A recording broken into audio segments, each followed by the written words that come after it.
जो शेष बच जाता है उसी को शेषनाग बोलते हैं, जिसपे विष्णु जी विराजमान है। ये सच है कि दुनिया का सबसे बड़ा नाग भारत में मिला। जी। उसका नाम दिया गया वासुकी इंडिकस। हमारे यहाँ के खोजकर्ताओं ने उसका नाम दिया वासुकी इंडिकस।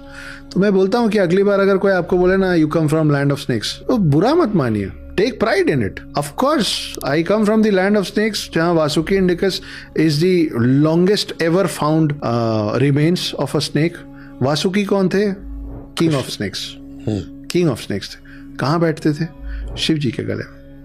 तो मैंने यूं ही कह दिया था कि आप सोचिए कि 50 फुट के अगर वासुकी रहे होंगे, जो आज की डेट में सबसे बड़े हैं, तो 50 फुट की वासुकी का वजन भी उतना होता होगा। जहरीले और खतरनाक तो होंगे ही, पर कितने बड़े थे तो उनका वजन भी होगा। तो सोचिए उस कंधे का साइज क्या होता होगा जिसपे वो कुंडली मार के बैठ जाते होंगे, वो थे शिव। और सोचिए कि नंदी कितने बड़े साइज के होते होंगे जिसपे उस कुंडली मारे हुए वासुकी को लेकर शिव बैठ के दौड़ लगा लेते थे।